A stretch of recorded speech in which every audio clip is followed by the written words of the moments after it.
The one in the video in front of you, the Gardner Museum, which contains the most important family pieces in all of America. If you go to the museum's website, you will find them offering a $10 million reward for anyone who gives them information about the location of the stolen tablet. This museum was robbed, and it was classified as the largest museum robbery in history. To know the ingenious way in which this museum was robbed and why the police and the FBI have not been able to solve the mystery of this crime to this day, you will have to go back with me a few years ago. It was reported on March 18th, 1990, specifically in an American museum called the Gardner. The guards arrived early in the morning to receive their guard shift in the museum, but as soon as they opened the museum, they were shocked when they did not find the guards of the night shift. They called these guards to find out why they left the museum like this, without anyone standing in it, but they did not find any response. The guards of the morning shift felt that something abnormal had happened in the museum, so they began to search the world so that they know everything is in its place or not, and here they discover the black disaster in 13 pieces of art that are not in their place. Excuse me, you did all this dialogue and made a video for me, so 13 pieces of art were stolen from the Telcher Museum. These pieces of art are made up of carved family pieces and painted panels. According to the New York Times, the stolen items are estimated at $500 million, $500 million green bulb. If you don't know, the stolen items are classified as the largest museum robbery in history. Here, when the guards on the morning shift saw this disaster, they immediately called the police to come and see what was happening at the Gardner Museum. Excuse me,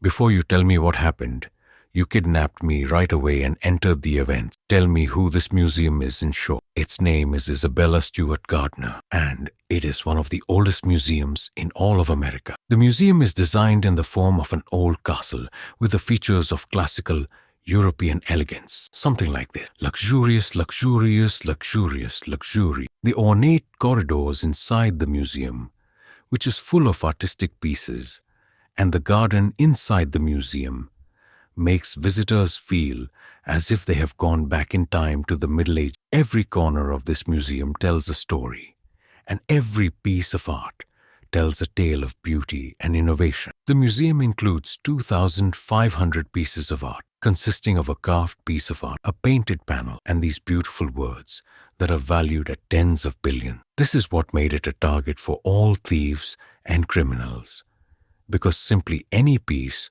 sold from inside the museum can completely change a person's life. That's why what I told you about happened a while ago. 13 pieces of art were stolen from the museum, valued at $500 million.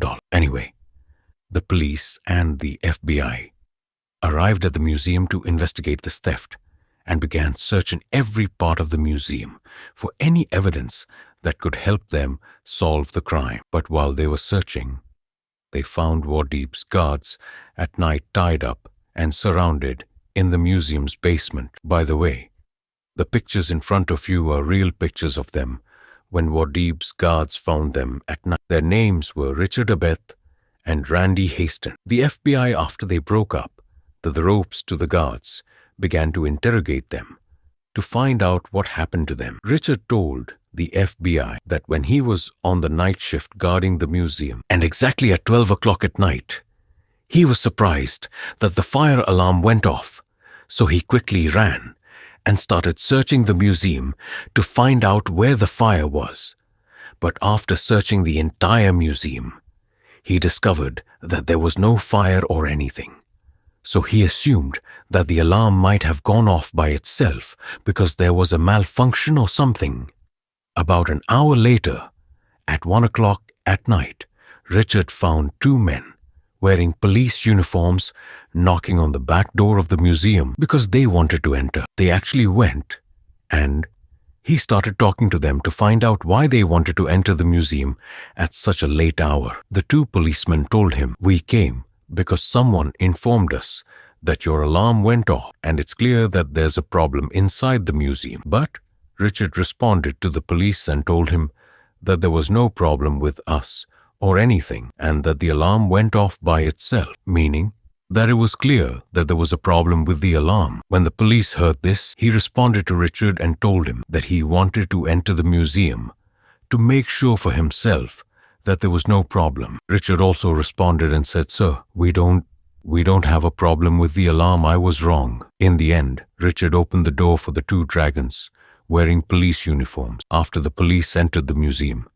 they told the two guards of Wadib at night that you two are wanted for the worst. Immediately, the two guards wearing police uniforms handcuffed the guards, bound them, and wrapped them with tape like a cake. Then they threw the guards in the bag. Here, the FBI, after hearing these confessions, knows that these were not police or anything. May God be with the guards or the Jew. They were thieves and a gang, but disguised in police uniforms. What confirmed this was the FBI, so that we could find out that those wearing police uniforms lied to the guard. They exposed the AKA to take pictures. Then they took out the gun that was surrounded by a protective layer of glass. They cut through the glass and took the pieces from inside. Indeed, as I told you, they stole 13 pieces of art from the museum, worth an estimated $500 million. In the end, before they took the things that they stole it and fled, they took the recorder that records the surveillance camera's video. But thank God, they didn't know that there was another recorder that stores these videos. But it was placed in a secret place, okay?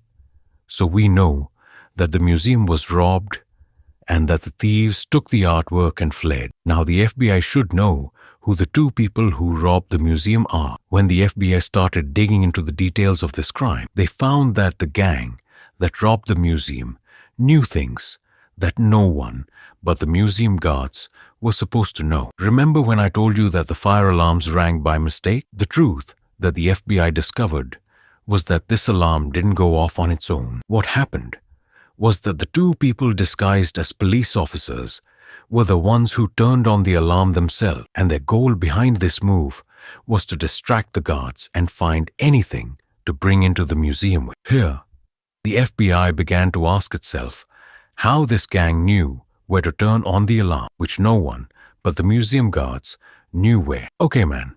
Forget about this question. After the gang robbed the museum, they took the tapes that the surveillance cameras record videos. And here, the FBI began to ask itself again how they know the location of the camera recording, which is supposed to be known only to the museum guard. The problem is not all of this. The problem is that when the gang came to rob the museum, their choices were on the most expensive piece of art. And this means that before the robbery, they had this information. There are some details that lead to suspicion of the museum employees themselves, but the FBI does not have any sufficient evidence. They pinned it on the museum guard. All those who had pictures of the gang that were drawn based on the description of the guards who were tied up in the museum's basement. Despite all the investigations that lasted for more than 30 years, the FBI did not know who the exact thieves who robbed the museum were. This crime has become one of the biggest mysteries that the FBI has ever faced. These stolen artworks are still missing to this day, and no one knows their true path. Imagine that I was able to. When the museum failed to do all of this, I allocated $10 million as a reward to anyone who would give them information about the location of this painting. Unfortunately, no one responded. If the person who robbed the museum sees this video, I would like to send him a message. Remember that I am the one who told you that the museum offered $10 million as a reward to anyone who would return the painting. If you return them and get $10 million, leave me alone. But here comes the question. After I heard the file detailing the crime, who can we point to and say that he's the one who stole the painting, was the one who stole the painting, and the artwork assisted one of the museum guards? And there is nothing in the details of the crime that says that the guards are innocent of this story. Write me your answer to this question in a comment below, and I will answer all the comments. All sources are in the first comment in the video.